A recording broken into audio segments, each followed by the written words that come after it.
everybody, and welcome to part 2, that's 2 if you don't speak French, of my guitar collection, which I have decided to call the Stragglers, because the guitars surrounding me today are the ones that didn't make it into part 1, either because they weren't in the video room, or they were in my office, or they were at home, or I just forgot I owned them. And I'm going to do the same as I did before, so I'm going to try and go through in chronological order of when I came to own those guitars.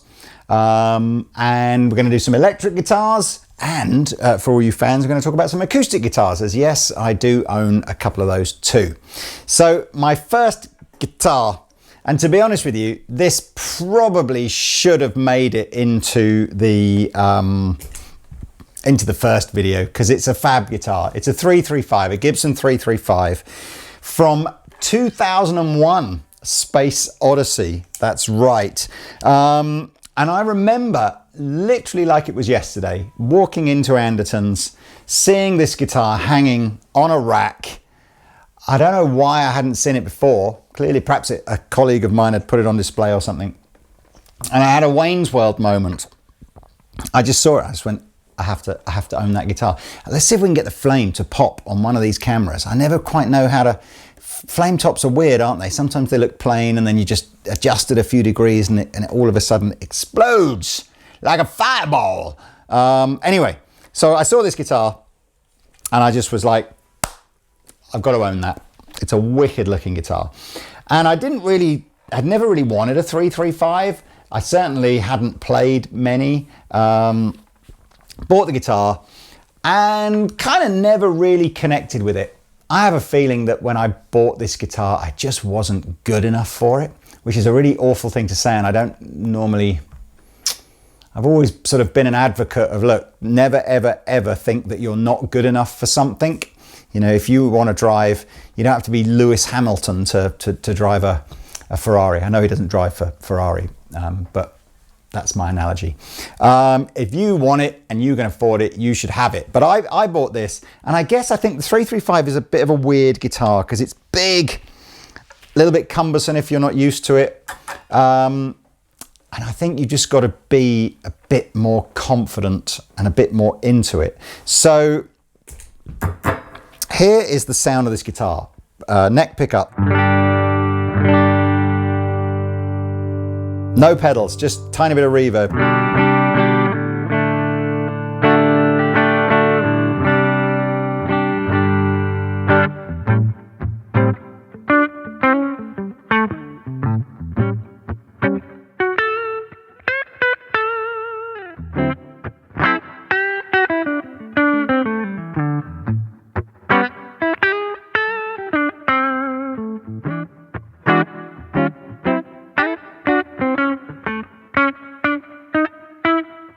Anyway, man, I could BB King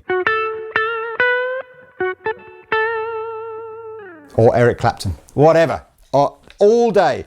And then anyway, about 3 years ago, people who know my Facebook page will know that I started playing this in some of my office jams, and then I was kind of hooked again. And I thought, it's weird, isn't it, that, you know, you have a guitar for 15 years and doesn't connect with you, and then suddenly you pick it up and it does. I was doing tones, wasn't I? So here's middle position.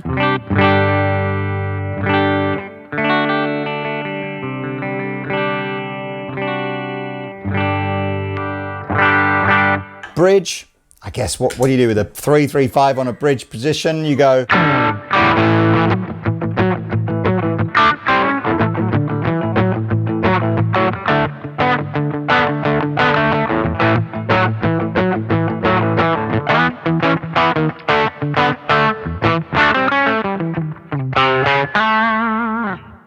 Or whatever. I've still never really learned Johnny B. Good properly, but there we go.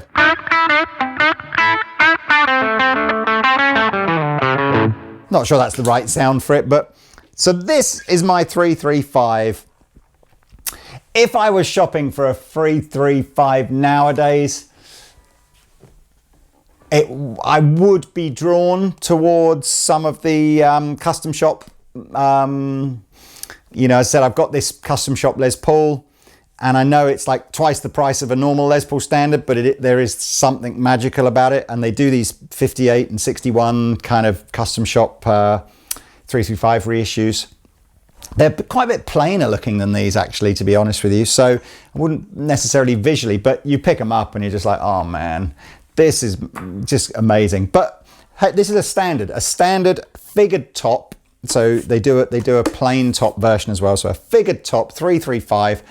This, as I said, this would have been a Memphis one. Production now comes out of Nashville on these. Great guitars. It's a iconic. You know, it's right up there, isn't it, with all the iconic kind of guitar designs.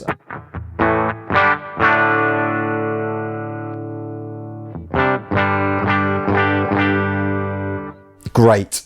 And Pete has one as well that he's put the Duesenberg tremolo system on, which you could do easily if you wanted to, but I like it as it is. So that is my 335.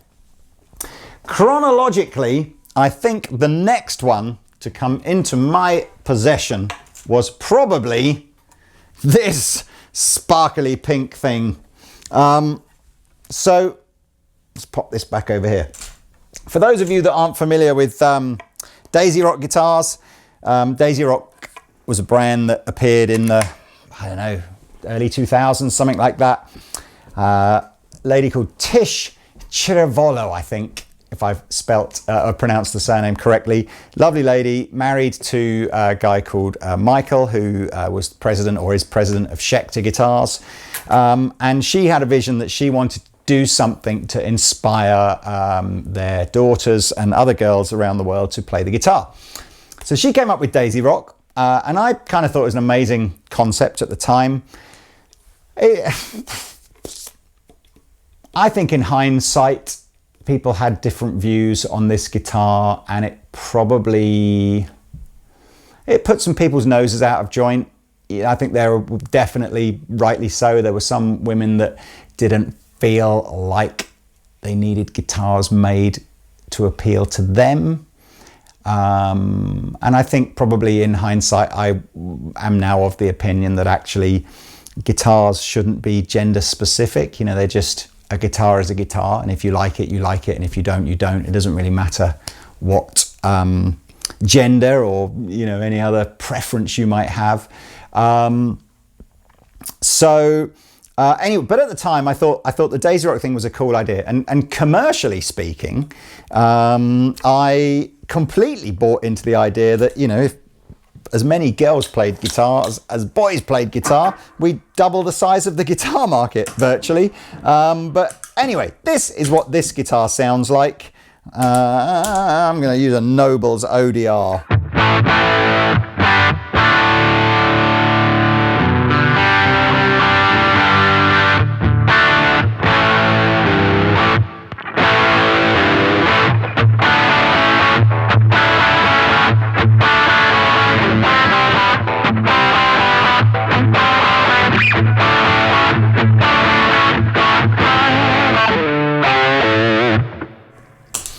To be fair, this particular model was one of the less girly looking ones. They were probably best known for the daisy shaped ones or the heart shaped ones that they did.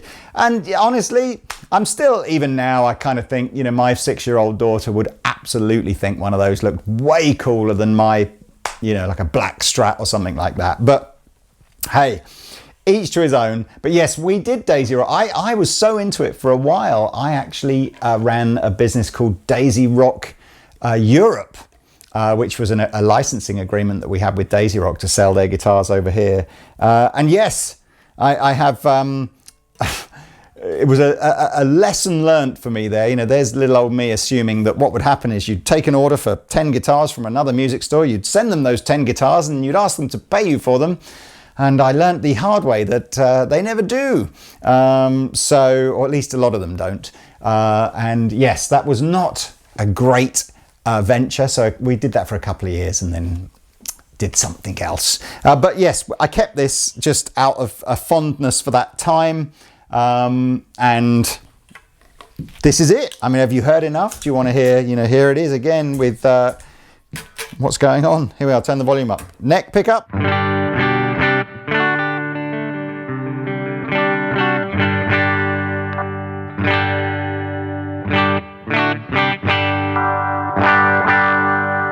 these had Duncan design pickups in them. You know what?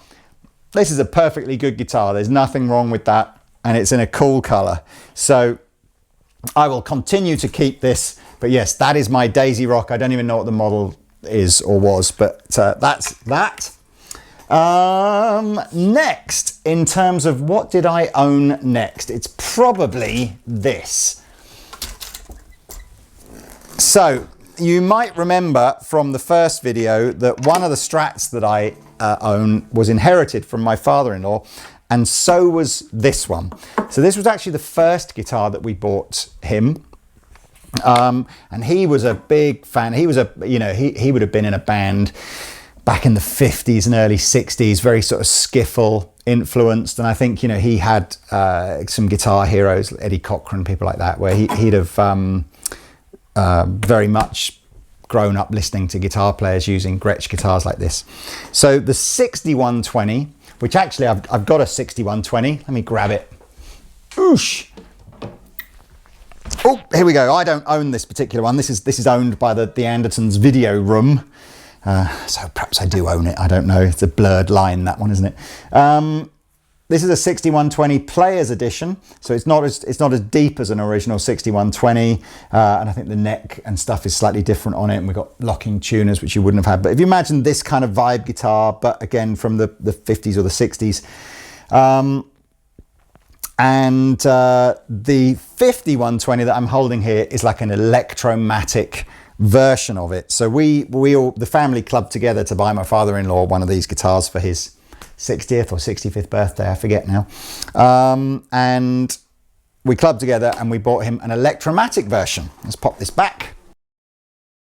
Oh, and yeah, when he, again, so I inherited his 2 guitar collection when he passed away.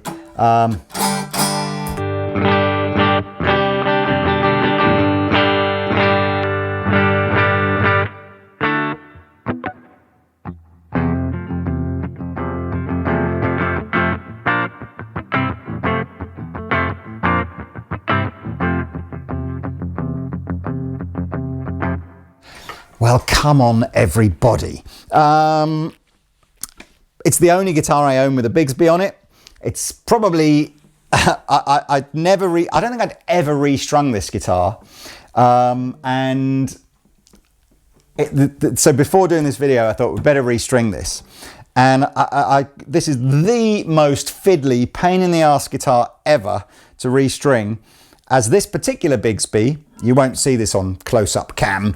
Oh, sorry, do a little bit of TLC on the jack socket here, but this particular Bigsby has little pins, 6 little pins that you hook the ball end of the string over, wrap it round under, and then wind it round here. And of course, it's complete bugger to keep the tension in it and it not, you know, fall off as you're winding it on up here.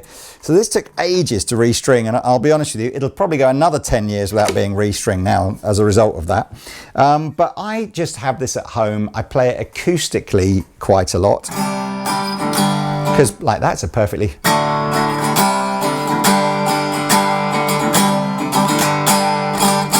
But it's got a Gretschy kind of sound. You know, I want to thinking of like a Billy Duffy sort of.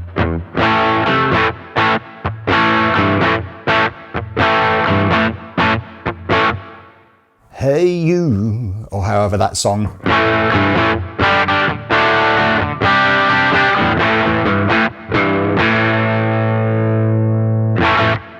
I don't know what was in these, some sort of Filtertron or Broadtron kind of pickup. I know a couple of years ago Gretsch changed the factory that they made the 5120 out of, and the new factory, there's quite a lot more appointments on the new versions of these that are a bit more sort of, you know, similar to the originals. But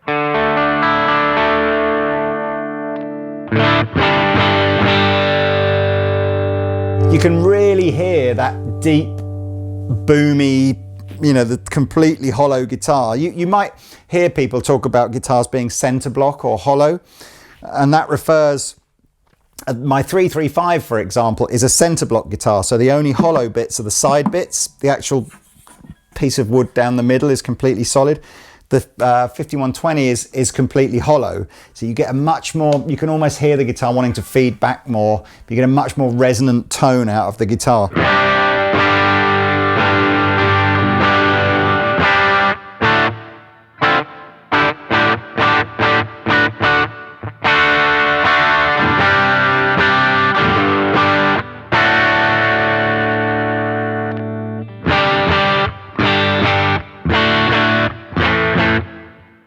Loads of confusing knobs and buttons on it. I always forget on the Gretsch, but you've got a master volume here.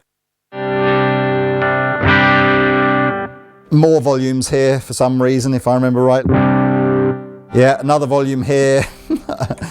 So a volume for each pickup, an overall tone control, and then another volume here. Because, I don't know, let's have some more volumes. Why not?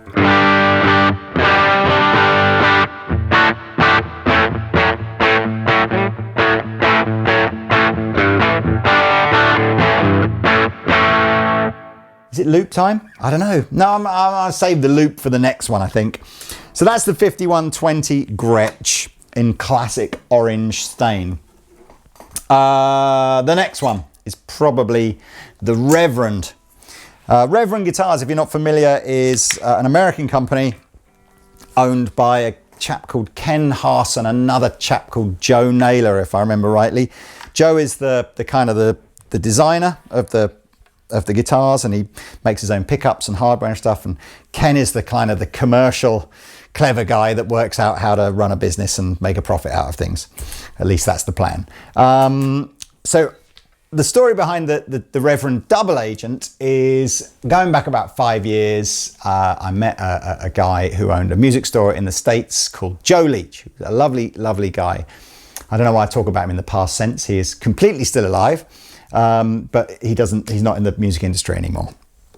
And I got on very well with Joe, and I used to throw him, you know, a few ideas. You know, if I'd seen a product through Andertons that I thought was really cool and I thought was going to be very popular, I'd give him a bell and just say, look, you know, you might want to stock some of these in your store because I think these are going to be cool. And he returned the favour with Reverand, but he went one better, because as well as telling me that he thought Reverand would be a good brand to sell, he sent me this guitar as a gift, I guess, a little bit perhaps to say thank you for some of the other ideas I'd given him. And I don't know, I mean, I suppose, you know, I don't get given a lot of guitars, but I probably could get given a lot of guitars if I sort of asked for them.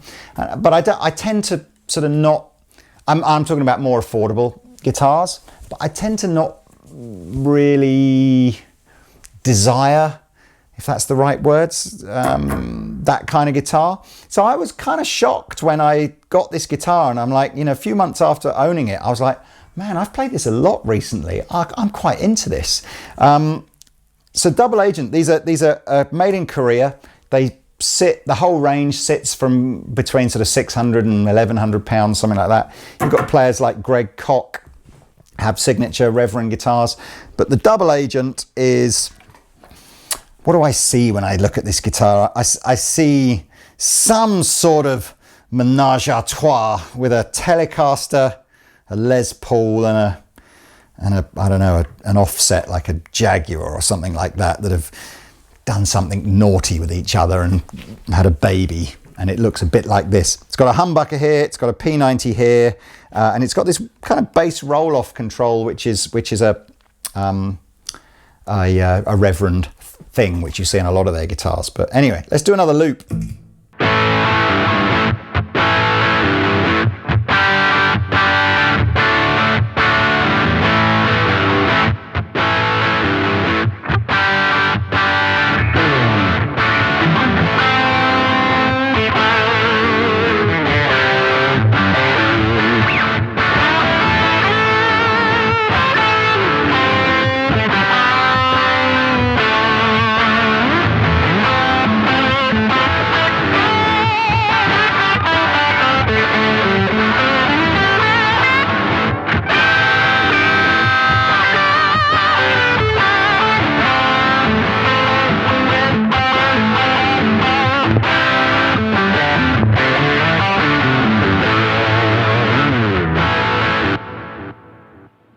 there we go. That's the double agent. If you want to hear some of the sounds in isolation, again, no pedals, no nothing, is the neck pickup.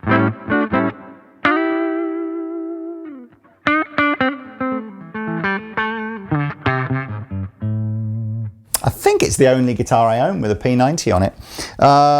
Here's both together.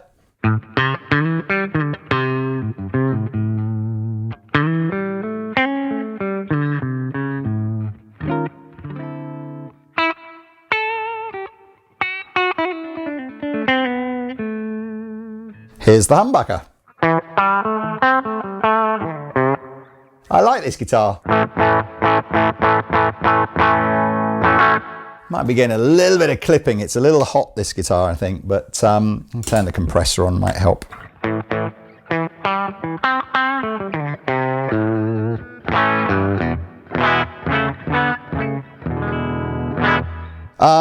And this bass roll-off, if you're not familiar with it, so here's the neck pickup with the bass all in, and here's the roll-off. And I'm sort of not, I always find myself sort of going, when would I ever use that? I mean, I pretty much use the bass all in all the time, but I think if I was in a band, hey, like that's ever going to happen. I guess it is possible sometimes for a band mix to get a bit mushy, and as a guitar player, you just want to take some of the bass end out. So I understand it's a handy feature for that. So that's the double agent, Carina body, like a veneer maple top thingy. I don't think it comes in this color anymore. In fact, I'm certain it doesn't, but the double agent is still super popular. Loads of other cool colors. Yeah, again, I'm not going to say a poor man's Duesenberg because that's really unfair, but it's that vibe, you know, like where Duesenberg have totally nailed that vibe of it, like a vintage looking guitar, but not being a Les Paul or a Strat ripoff. You know, it's got its own thing, but it looks old and classic. I kind of think Reverand do that, but at like half the price of a Duesenberg. So anyway, that's that. Next is Oosh, my Grey Guitars Emperor. Grey Guitars. Thomas Gray, lovely, lovely man from London. Very musical family. His dad was a famous producer. His father-in-law is a famous guitar player. Tom has been working or worked for the early part of his career as a school teacher, but always wanted to build guitars. And so he started making guitars a few years ago, and for the last couple of years, maybe more, has been full-time. So he's building enough and selling enough guitars now to do it for a living. And I met Tom a couple of years ago, and we talked about this idea of doing a super Strat style guitar, this Emperor style, but doing stuff made entirely from indigenous British timbers. So, and we both kind of thought we liked the idea, and he was going to go and see what he could find in terms of good timbers to build from, because of course, you know, things like Canadian maple, which would traditionally be used for necks, and rosewood and things like that, and don't grow over here.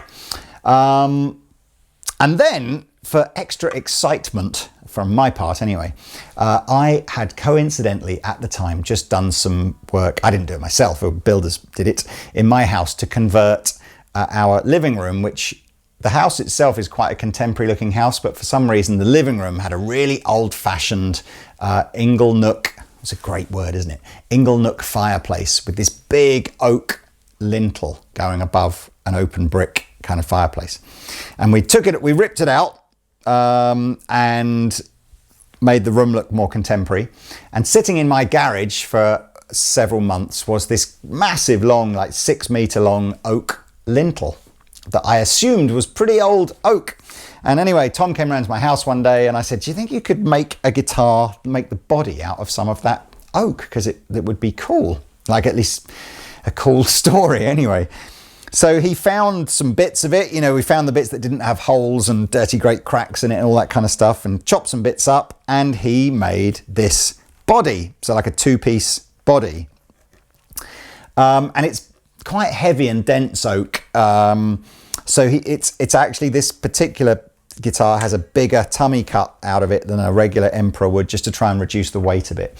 And it's not heavy. I mean, I've never weighed it, but you know, if I had to guess, it would probably be somewhere close to 9 pounds, I would have thought. So it's you know, 8.5 to 9 pounds. So it's probably about the same as my Les Paul. Actually, is it as heavy as that? I should weigh this, shouldn't I? But anyway, heavier. And then it has, I believe, an English ash neck and a plum tree fretboard. Who knew that you could make fretboards out of plum trees?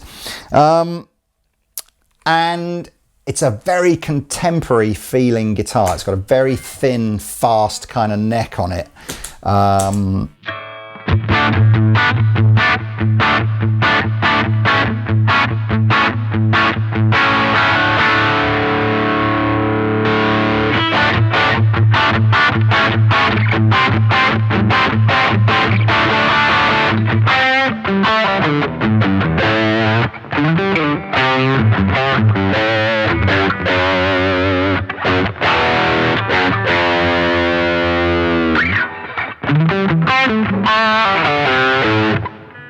It's great to play.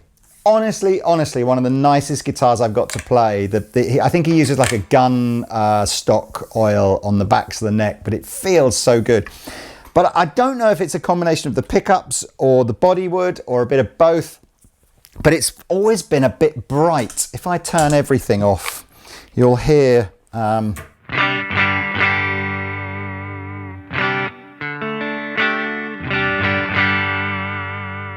So compared to like the Reverand and the 335 I had at the beginning,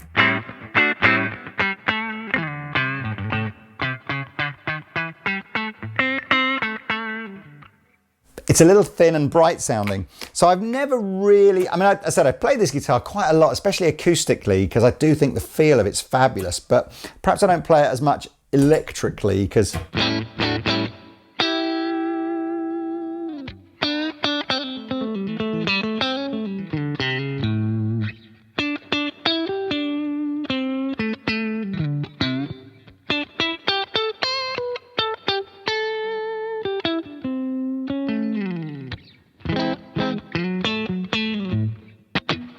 It's great to play. It's never really blown me away tonally. However, in more exciting news, Tom and I were talking last year about where do we go with this, and we've agreed that we're just going to carry on with the Emperor as an HSS Super Strat guitar because it's such a great guitar to play, but go back to using more conventional tone woods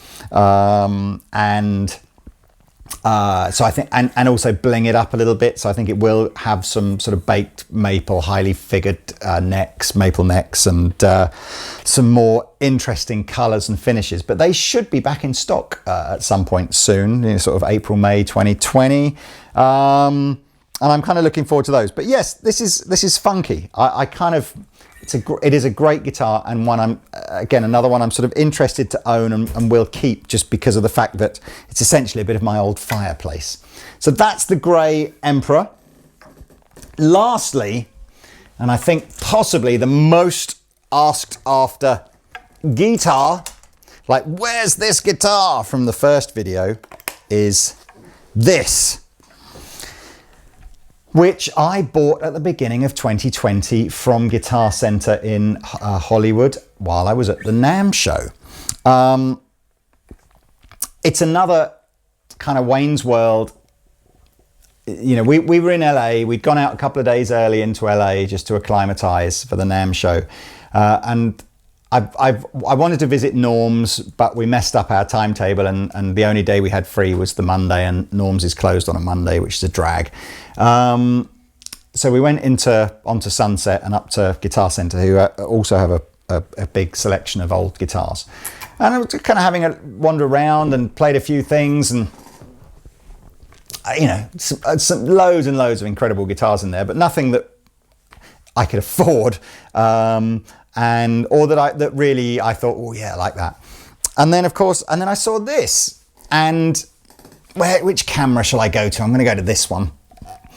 So this is a 1979 Fender American Stratocaster, with all the things terrible about it that people talk about being terrible from the 70s. So it's massively heavy, massively heavier than that grey guitar that I just picked up, like 20% heavier. It has the 3-bolt neck plate, which people seem to, certainly Fender went back to the 4-bolt one in the 80s. Allegedly the 3-bolt one moves a bit more, although I'm not sure that that's a criticism I've ever personally been able to identify. What is it, like a U-shaped neck? I like the headstock, you know, the bigger headstock. It's got the 70s machine heads on it. But of course it is this bizarre color, which is, this guitar originally would have just been a solid black color. Black body, black pick guard, black pickup covers and knobs and everything, kind of like, you know, pretty cool looking guitar. But something has happened, some chemical reaction has happened between the undercoat, the black, and the clear coat they put over the top of it. And it's just done this weird chemical reaction. So some of the guitars kind of gone blotchy and almost marbly kind of finished. And then if you look on the edges, it's gone that crackle finish. I don't know if you've seen some of those Jackson or Charvel guitars where they do the sort of the crackle kind of 80s finish. And then it's just got some wear and tear on the back. And it's even got a little bit of patina. You know, again, I don't know if the camera will pick this up, but on this edge here, you know, that kind of cracking finish that allegedly can't happen on polyurethane finishes, but has happened in some places on this guitar. I was very fortunate to be able to meet with a couple of the guys from the Fender Custom Shop whilst I was in LA. So I think it was Chris Fleming and Mike Lewis, but Chris, I think, looked at the guitar, and he's head of Custom Shop, and he's just like, yep, that is not artificially done. That's a chemical reaction, and it would be nigh on impossible to replicate this, just in case you were thinking about doing that for your, you know, like some reissues of these through Andertons, which is a drag because I'd love to reissue this guitar in this finish because it's so cool. And then when I got home to the UK, a few people on Facebook contacted me and said, you know, I've got one of these guitars. I've got a black Fender guitar from the late 70s, and it's done the same thing. One guy even said that he'd had a guitar, or has a guitar, that had done this, and then somehow or other he'd put it in another room that was either very humid or not very humid, I forget the story or whatever it was, and it had reverted back to completely plain black again. I don't know if that's even possible. Anyway, let's have a little listen to this guitar. I don't think it's the most inspiring Strat that I play to listen to.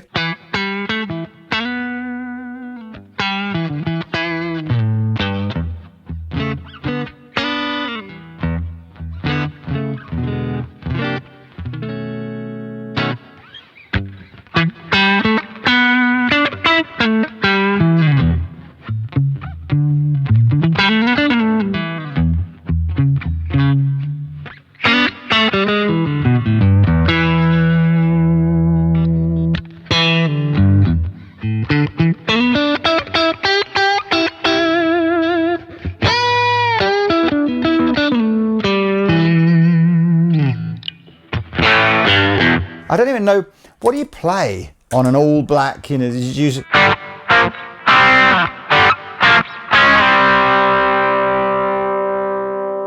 So I get thrown out by myself now. I don't know, what do you play?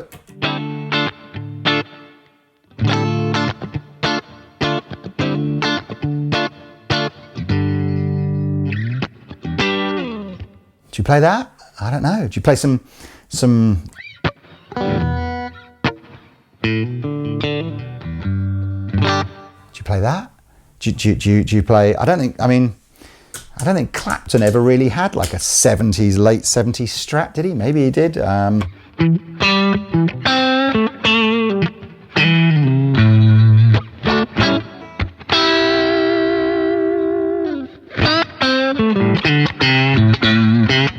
So that is my 70s Strat. Do you want to hear any other tiny?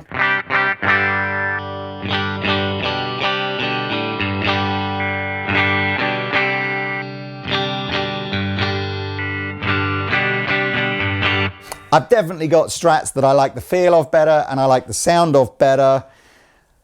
But have I got a Strat I like the look of better? And let's be honest with you, that is the most important thing. So there we are. That's my my black Strat.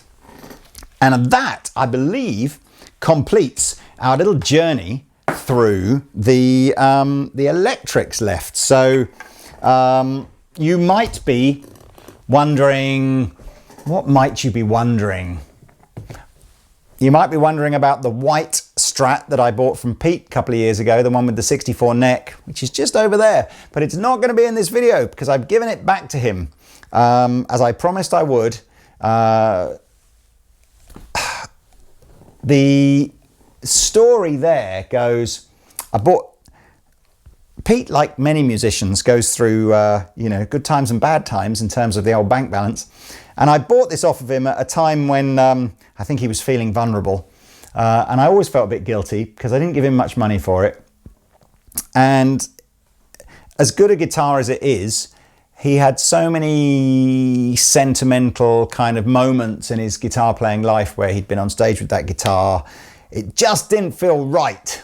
Didn't feel right. So we made some replicas of that guitar, some Fender custom shop replicas. And I said to him, look, if we sell 10 of these guitars, I'll give it back to you. And we did sell 10 of those, and I've given it back to him. And he actually kind of didn't really want it back because I think he felt guilty and blah, blah, blah. But long and the short of it is, I gave it back to him. So that's his guitar now. And the other guitar that I couldn't find anywhere today, I was hunting for it everywhere, was the black Fender cheap Korean guitar that I bought. I managed to find on Gumtree for the video where Rob and I did, you know, let's try and find the original guitars that we owned. But I couldn't find it. I know it.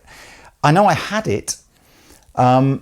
I never really played it at all after that video because here's a warning for all you peeps who want to buy secondhand stuff. That guitar was all listed correctly on Gumtree. It was an 80s Korean made Fender, and that was how I knew, how I kind of remembered it. It was a very small, maybe only months, certainly not very long, that Fender made a run of actual Fender guitars out of Korea. They were really Squier guitars, but they just said Fender on the headstock.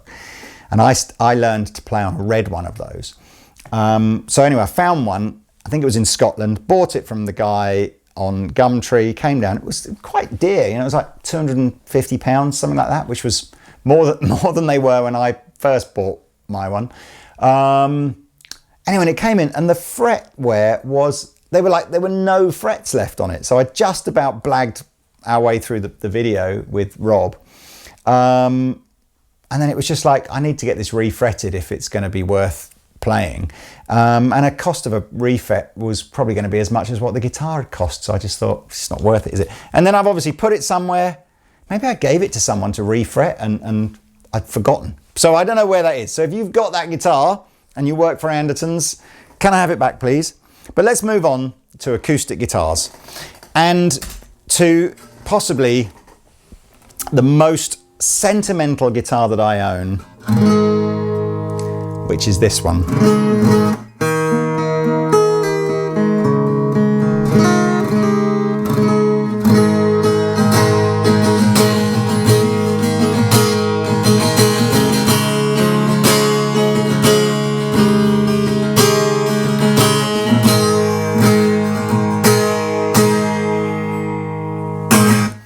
Now you're just hearing that through my lapel microphone, so I hope it sounds okay. This is the guitar that my dad learned to play on, and I don't even know how new it was when he would have got it, because I don't know much about this guitar, and neither does he. So maybe you guys on YouTube land can you know, get your Sherlock Holmes hats on and see what we can find. So the label in the sound hole says The Michigan, as in the state in the US. Underneath that it says BSL, so B and SL. So would that be a company like B&S Limited, or you don't have Limited as such in the States, do you? So I don't. So B dot, then a ampersand and S dot L dot, and then it says sole agents made in the USA. And my guess is, because I can't find anything on Google to suggest what this is or who made this or anything. So my guess is that the company B&SL were perhaps some sort of general music wholesaler or a catalogue company like K or something like that. And they've probably gone, oh, we should make some cheap guitar copies. We'll call it the Michigan, because that's a cool name, because that's, you know, the whole Kalamazoo, Michigan, Gibson thing. It's a copy, obviously, of an old Gibson. It's not, you know, it's just a laminate guitar. There's nothing deluxe about this at all. There's no truss rod adjustment. I don't even know if there's a truss rod. I assume there may be, but anyway. And I've floating bridge, some sort of trapeze type tailpiece. And anyway, this has been hanging up in the acoustic area of Andertons for years. I'd slackened all the strings off. They were black as anything. I hadn't played it forever. And so we restrung it this morning, or I restrung it this morning. But I put really light gauge strings on it, like 10 gauge acoustic string, because I was panicking that they'd be too, you know, putting heavy gauge strings on would bust it or something. And in a way, I kind of think maybe it probably does want some slightly heavier strings on, just to try and pull the neck forward a little bit, because the action's very, very low. What I've done is, you might be able to hear this, I've tuned it up a tone to try and get some extra tension in the strings. So I think it's tuned to F, but.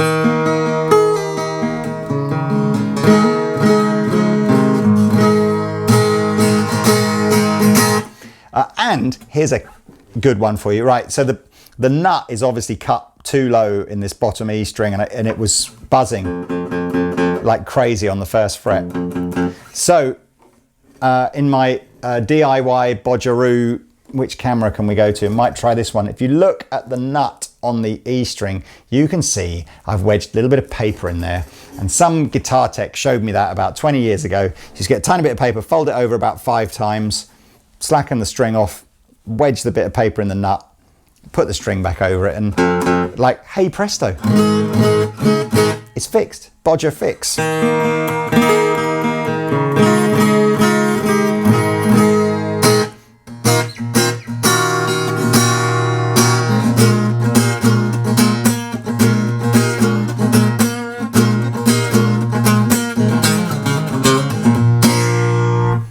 Or something like that. And I suppose I should try and imagine my dad sitting at home when he was probably 15 years old or something, trying to learn to play it. There is, if I can find it, and hope maybe we can get it on screen now, a black and white picture of my granddad in Andertons in the early days. So, you know, mid 60s, I would have thought. Standing by the counter with a guitar that I'm pretty sure is this one. So, but I don't know. I don't know anything about it, so I'd love to know something. And look, check it out. This is like, you know, I know you guys, some of you guys don't really like relic guitars and all that kind of stuff, or you don't, you know. So I thought I'd show you this. This is no relicking. This is the real deal scratching. And it's not a guitar that anyone's ever going to go, oh, it's just special to me. Like, I'm sure if you guys have got guitars that you've inherited from one of your parents or grandparents or something like that, then perhaps it is for you as well.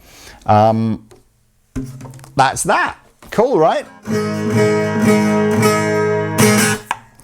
Anyway, next on the Weirdy Wonderful list that I acquired is this one. Now, this came into Andertons secondhand some point in the 90s. And it's not a complete rarity, but it's an old Hofner guitar called a Senator from, I would guess, the 60s as well. Maybe older, maybe the 50s. And back in the 90s, there was no real sense that these were particularly desirable or collectible. So I think I paid about £150 for this, which wouldn't have been really cheap, but it's probably the equivalent in today's money of £250, £300, something like that. a laminate top. Look at the back and sides on that though. Oh, I think you'll probably tell after my guitar collection video, I'm a bit of a sucker for buying something if I just think it looks nice. So that's the back of it. It's a complete acoustic guitar. You'll absolutely see Hofner would have made electric versions of this as well. They had other famous models like the President. But I kind of... Now the same thing really has happened to this as happened to the other one, which is I think the strings had been pretty slack on this for a long time. The neck feels like it's gone slightly backwards. I put really light gauge strings on it because I was worried, and I probably should have put heavier ones on. But a lot of that rattle that you hear is fret buzz.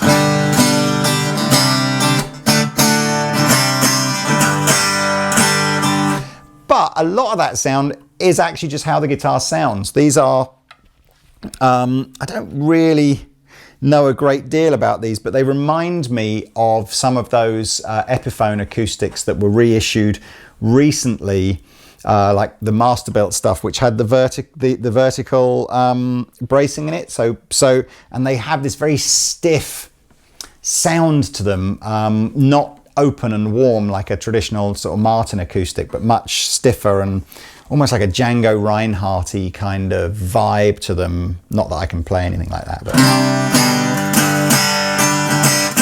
this one's probably too rattly. The other one might be a better example of this. But yeah, so I bought this.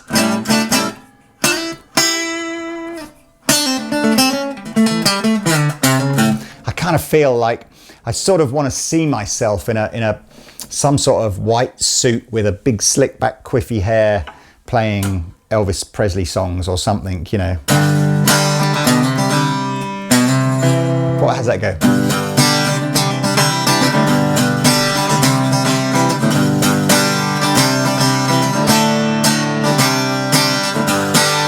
Totally doesn't sound anything like it. Totally hammered, butchered that song. But I think you know what I mean. It's got that 50s vibe to it. I believe these actually go for quite a bit of money nowadays. I think both of these are probably now worth £700 or £800. So this, I literally bought this a few months after that one. I kind of had visions that I was going to become some great Hofner collector and expert, and then I only ever bought two and never did. But this one has a slightly higher action on it, so I've got some slightly heavier strings on it. And I think this is probably more indicative of how it should sound, you know.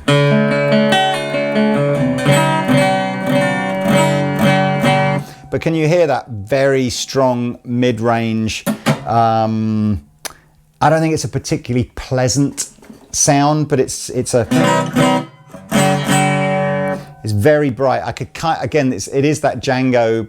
I could kind of see, you know, in that setting how they sound would work.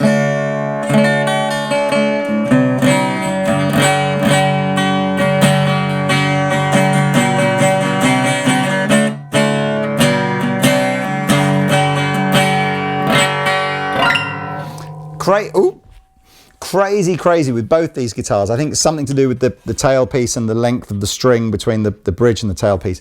Got these really strong metallic sort of overtones, and I think they're called sympathetic frequencies. But listen, if you...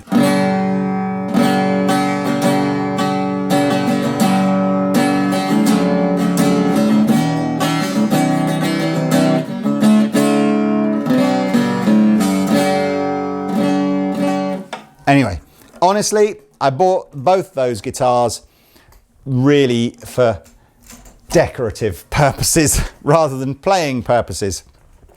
So there we are. We're on to the last one now of this mammoth guitar collection journey. And the first thing I'm going to do is just go.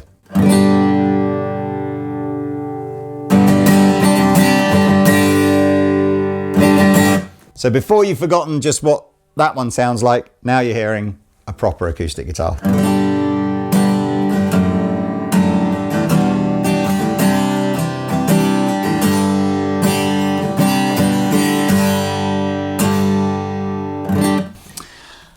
Goodness me, if you could only ever own 3 guitars in your whole life, I think you should own a great Fender, you can choose Strat or Tele, a great Gibson, you can choose Les Paul or 335, and a great acoustic guitar. You're not allowed to choose now, you just have to have a Martin. You can choose between whatever Martin you want. But there is, this was another sentimental one for me, and a story, perhaps a cautionary tale, whichever one is the correct use of the English language. So for my 40th birthday, yes, I am older than 40. And I'll be honest with you, it won't be long before I'm shopping for my next milestone birthday. I thought I'd better buy a guitar from 1972. I say I'd better buy a guitar. It was my wife's idea, so she actually bought this, but I kind of searched it out. And the problem with being a child of the 70s is, as we alluded to before with the Fender, it was not a great time for American guitar manufacturers. I'd been heavily warned off buying anything Gibson acoustic.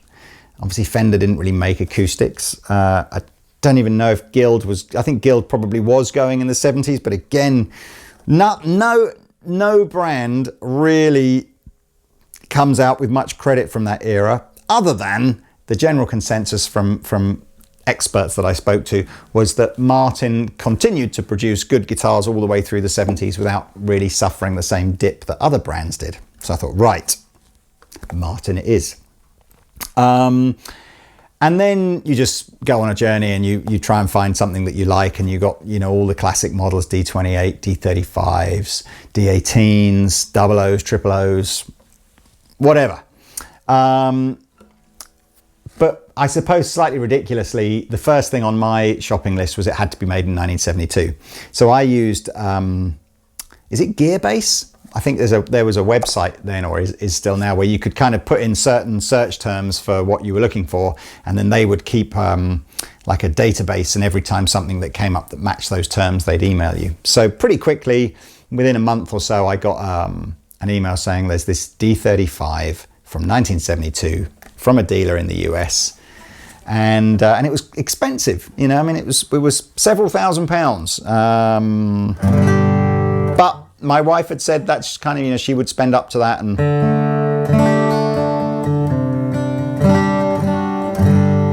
anyway, I did a tiny bit of homework, really. I made sure the dealer was reputable. I spoke to a few people that said, yeah, he's a good guy. I had some photographs of it, so I checked again and said, look, is this definitely a legit 72 model? I know that things like the headstock, the curves on the top of the headstock, they need to be the correct and blah. And it's like, yeah, it's all good. Do it. So we wired the money, and over it came by air freight. It was great, all beautifully packaged, everything, no problem at all. Totally happy. Give it a strum when it arrived. And I think in the excitement, I probably thought it was the best acoustic guitar I'd ever played.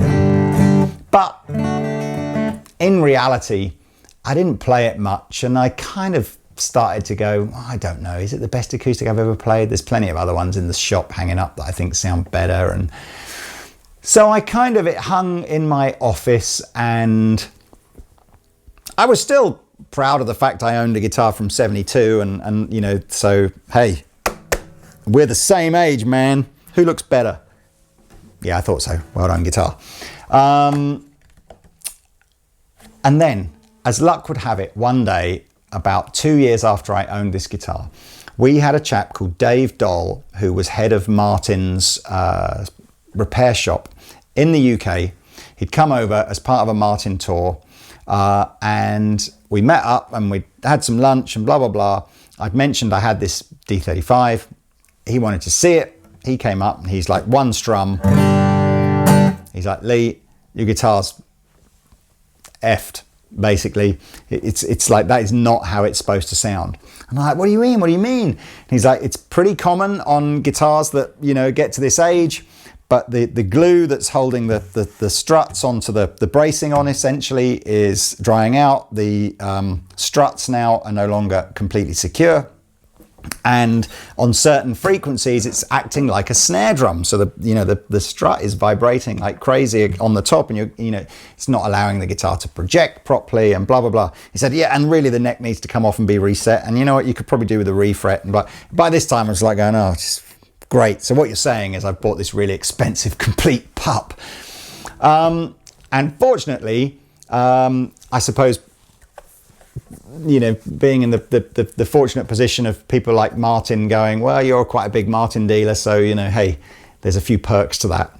Dave said, look, send me the guitar. When I get back to the States, send it over. We shouldn't have any trouble with paperwork or anything, because it's post the Brazilian rosewood kind of era. I think that was 67 or 68. They stopped using Brazilian rosewood, so there was nothing to prevent this guitar being sent back for repair. So it went back to Martin. It was there for ages, like at least 6 months, I think. And I'd almost felt bad kind of asking Dave when it was going to get done and blah, blah, blah. But anyway, eventually it came back. I took it out the case, really excited, and I literally went,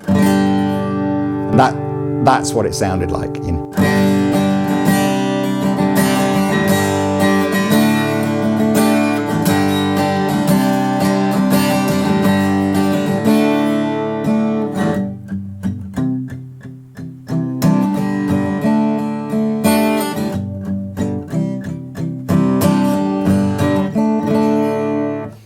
Which was like nothing like it had sounded before I'd given it to Dave. And I got a nice little letter back from Dave saying, yeah, I've taken the top off. I don't even know how you do that. I mean, I know it's possible, but I don't know how you even do that. But you somehow the top is steamed off. All the bracing was repaired. The neck was reset. It was refretted. I think it even had a new bridge. I mean, it was like the deluxe service from Martin. And a little footnote at the bottom going, you know, by the way, if you were a normal customer, this would have cost you about $1,200 to have this repair work done, but it was free. Thank you, Martin. You're the best. And yeah, ever since it's been, you know, it's just a Canon.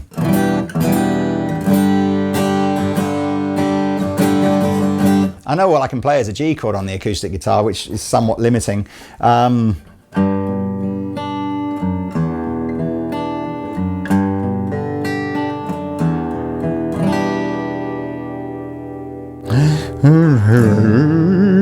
I was about to try and sing Hallelujah then, but I can't sing or remember the words or even play it properly.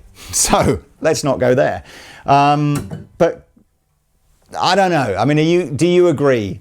Have you had an experience like that with an acoustic guitar where you've played one and you've played a G chord and you've instantly just gone, that's the one?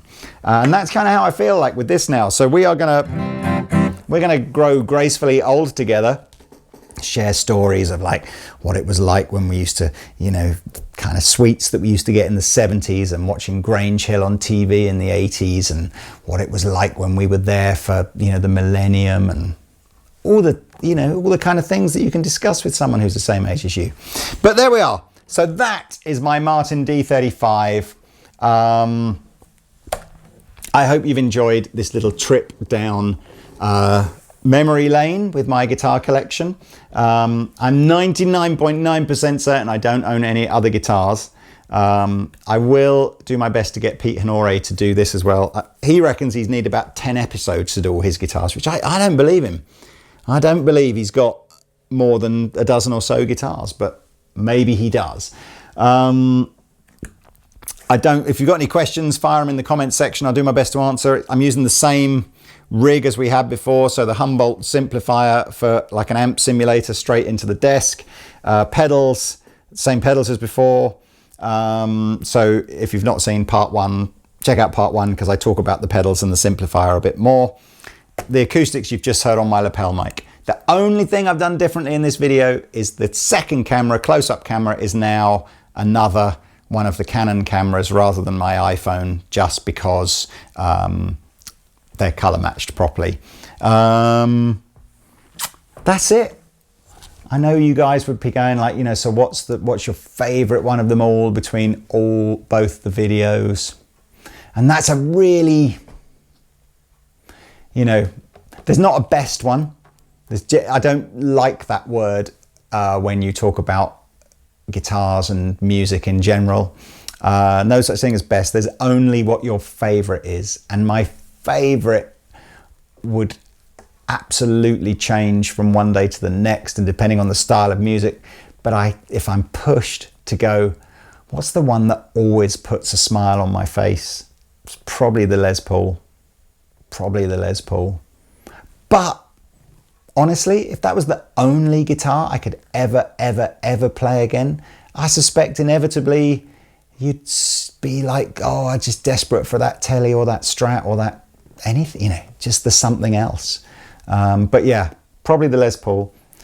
Sentimental value, the run into a burning house and grab something, I think it would all be, it would have to be sentimentality, because I've played so many guitars in my life to absolutely know that if I lost any of my nice guitars, you know, the 54 Yuri Shishkov Strat, the Les Paul, the what else, that's, you know, if I lost any of them, I know I could go and buy something else that's just as good. You'd have to try a few and search and find it, but I could. So I think the burning house stuff would be the sentimental stuff. So it would probably be the white Strat with the Blue Man sticker on it, which I forgot to say, thank you very much to all the people from the first video that helped me track down the guy that designed that, because it is a now defunct clothing brand called Two Legs.